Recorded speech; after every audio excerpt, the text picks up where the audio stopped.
Hey footprinters, it's Chrissy here.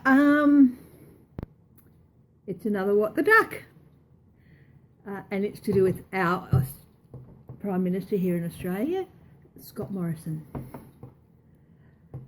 There is, to my mind and from everything I've read about it, there is a separation of church and state for a good reason. The church cannot be allowed to influence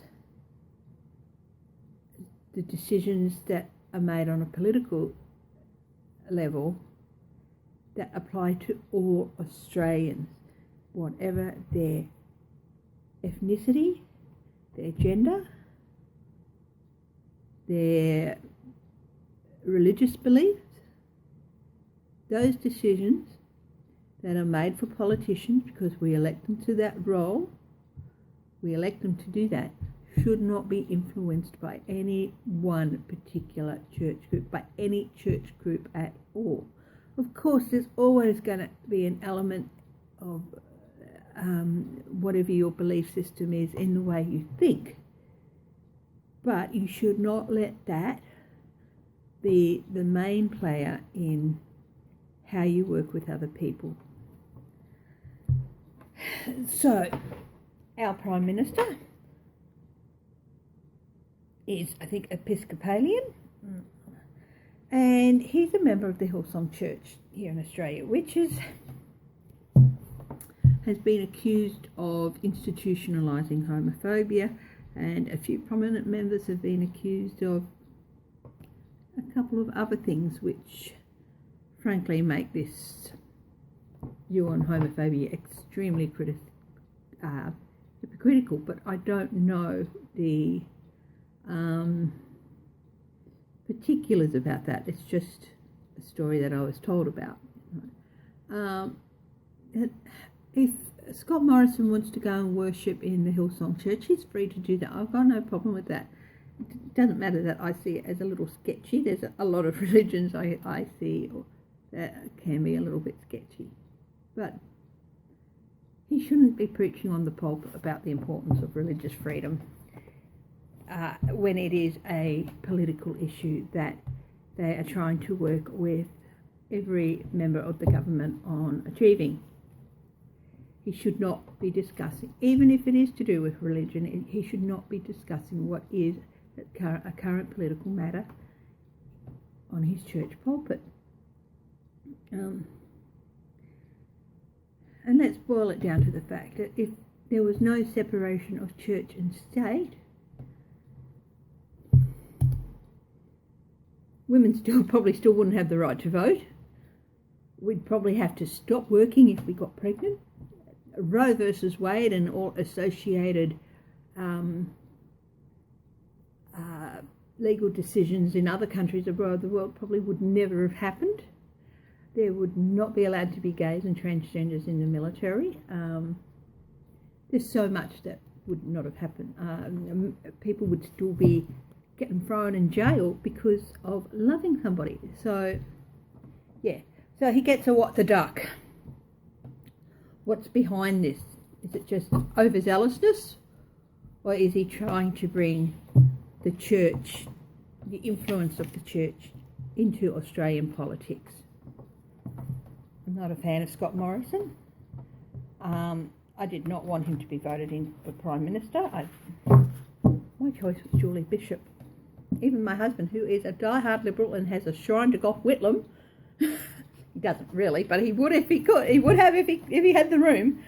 So she would have made a very good Prime Minister, and he would have been happy if she'd have been voted in, because he felt she would have done a much better job. So, but that's my particular choice. Anyway, going to have a look at what the actual duck is going on with this standing up on a pulpit and preaching about what is, as well as a political matter to ensure, they're working on legislation to ensure religious freedom. So it is a political matter, not a religious one.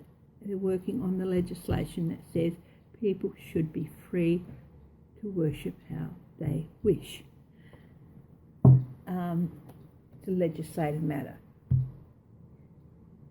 It doesn't matter that it has, it is about religious freedoms. It's that he chose to stand up in his church and discuss a political matter there. That just does not sound right. Sorry about that. That's the garbage truck. So I might just pause while it goes past. Okay, the garbage truck has passed, so we'll have a look. Now, what's the face of the church? Let's have a look at the card that's on the bottom first. The Prince of Wands. He wants to ignite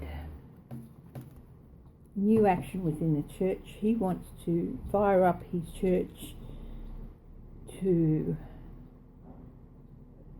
try and gain get them to put pressure on their members in different parts, their members of parliament and stuff. He wants them to take action to ensure it.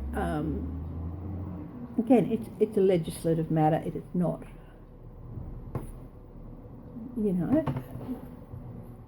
of course they have, religious organisations have a right to say, look, we deserve this, but not take it to a political level, and that's what he wants to do. What's that? 6 of Cups.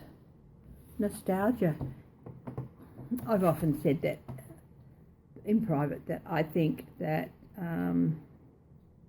Scott Morrison wants to take Australia back, not even to the 60s or the 70s, which were a time of social and cultural resolution. He wants to take it back to like the 50s, where the White Australia policy was in place, and you were fine. Your religious belief was fine as long as it was Baptist Church of England or Catholic or even Episcopalian. Any other religious belief was just, Anyway, I'll put the camera down, so that's there.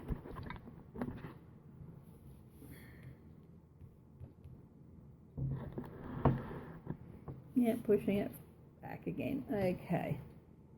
What's crossing that belief? What's crossing that? The challenge for him on that. The Hermit.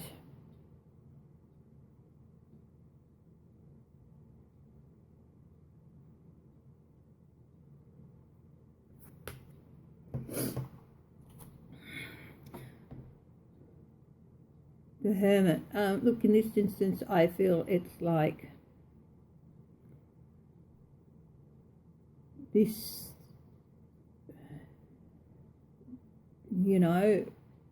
1950s, wanting to go back then. All those things were pushed into the background for a reason. And the Hermit that carried those things went into, those beliefs, those 1950s beliefs about religion and this and that, went into hiding for a reason, because if you look at it as a holy man, a true holy man, the Hermit went into isolation to stop and think and learn more. And the Hermit's coming out now, and he's got his lantern, and clouds are clearing around the moon. There's no clouds around the moon, even though it's not a full moon. And he's shining a light saying, look, I've gone and learnt, and I'm here to remind you that there's more. That it's shining a light on the problem, the inherent problem of wanting things to go back. There are so many problems inherent with that, and I'm here to shine a light and remind you of that. And I think, there are people out there who are saying, and that's, you haven't learned anything. That's what they're saying to him. You haven't learned anything. We have, and, you can't do what you're doing. You can't stand up in your church and discuss political matters. You weren't elected to promote political matters through your place of worship. And they're reminding him of that. And we've learnt this the hard way. okay, by pushbacks and protests and everything. So that's, yeah, this is what he wants. This is the challenge he's getting. You can't do that. That's just ridiculous, you know. We've learnt the hard way. We were isolated and pushed away for a long, long time, and, you know, told to go and learn our lessons, okay? Okay, what is this really about? What is this really about? Six of Wands. Victory. You know, politicians in Australia, they have to campaign for money and all that. And this is about him keeping his place, keeping his seat, and having the money to do so. He won because he had a lot of money. He got his seat in Parliament because he had a lot of money. And I think a lot of that money probably came from Hillsong, and he wants to keep that coming. They were why he won his seat in Parliament. I don't know if they were why he won the thing to become Prime Minister, but they were why he was able to campaign and get his seat in the first place, and they continue contributing to his campaign funds. It's about money from Hillsong, and that means he's got to, in some sneaky way, get their agenda out there. What is wrong about this, or what isn't wrong about this? I looked at this, it's the Eight of Cups that's walking away. He's not walking away from his church. He's actually walking away. By doing this, by standing in one church as a politician, as the leader of our country, and preaching political matters and discussing political matters from a church pulpit, he is actually walking away from the very thing that the rest of the politicians and this freedom of religion legislation has bipartisan and independent. It's got across the board support. But by doing this, he's in a way turning his back on it by saying, yeah, but I don't really feel it's, you know, by freedom of religion, I mean freedom of the religions that are like mine. Freedom of the God Squad, freedom of the bigots and all that. Yeah, so in a way he's turning his back on it. He's focused on getting to his religious aims, and he's ignoring and turning his back on all the other religions all the other belief systems who have been vilified and demonized, and because he wants to do it not to really promote religious freedom for them. He wants to do it to open up more power for his own church base. That's the way I see it. Where do we need more info? Four of Swords. He needs to step back from the church pulpit. In fact, he needs to not go to that church for quite a while.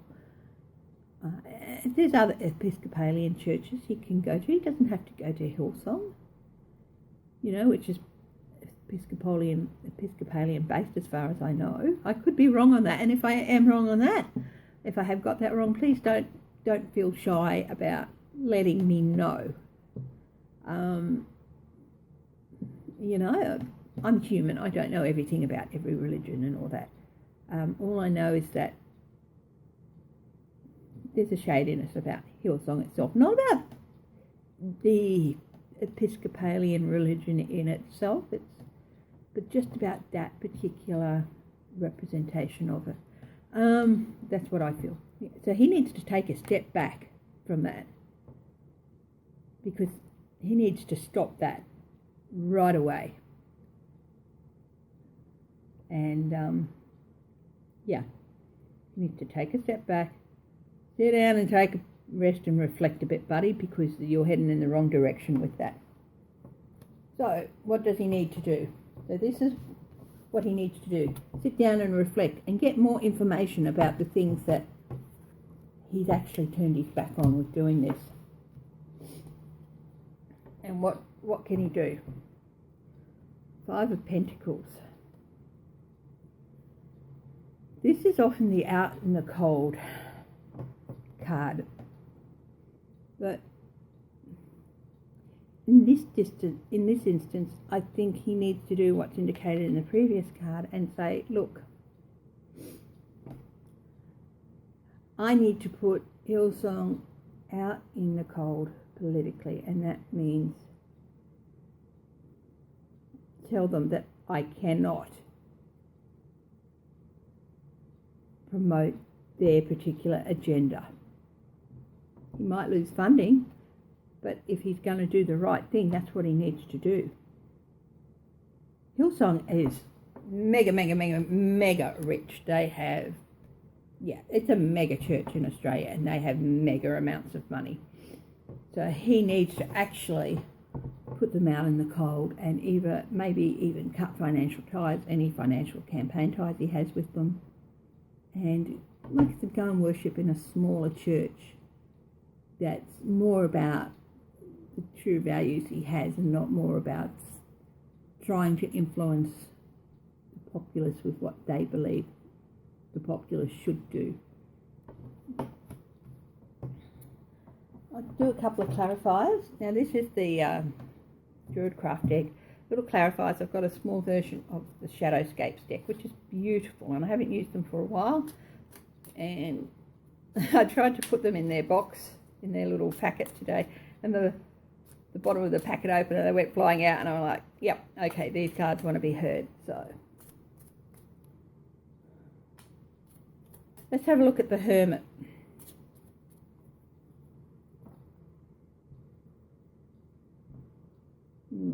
So this is the face of the challenge, him wanting to return things, and this is the crux of what hounds him, that he can't, that this is so long ago that other people have learnt, why can't he?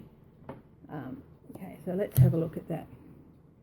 The 10 of Pentacles on the Hermit.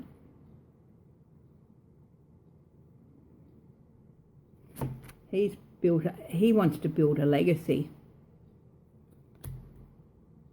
and need to build a legacy and use Hillsong to do so. Their money and their power. He wants to build a legacy that will change Australia.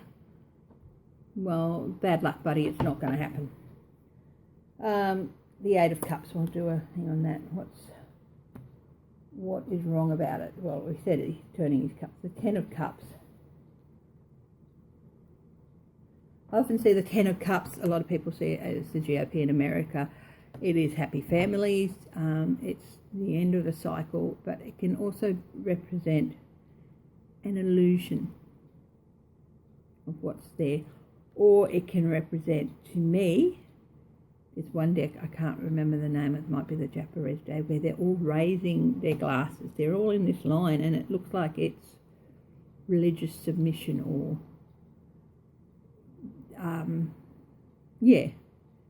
And this, I think he is turning his back, and he wants people to submit, any subconscious maybe, to follow him and his line of reasoning and his line of worship. And it's a facade, really, because, not every member of Hillsong is a power-hungry maniac, but I think there are quite a few,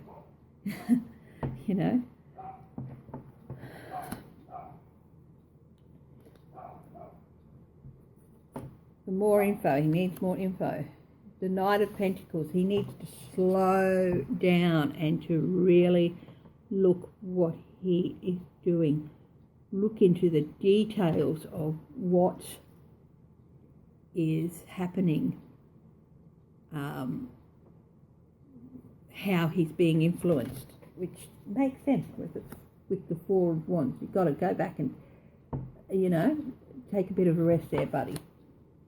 He needs to slow down and be more methodical and have a look at where all the influences are on him. And this, what should he do? The King of Cups.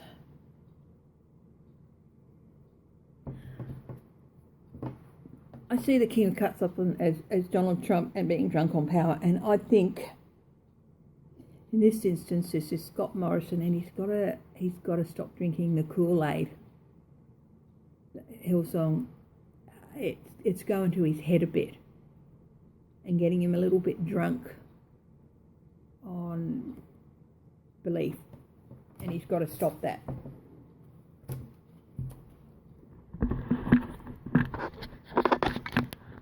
Anyway, that is my look at what's going on with Scott Morrison in the Hillsong Church.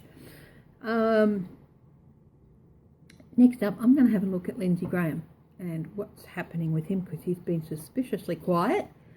And so we'll have a look at that. Anyway, love you all. Please remember to click and subscribe, and thank you for supporting me in this channel. I really do appreciate it. Bye-bye.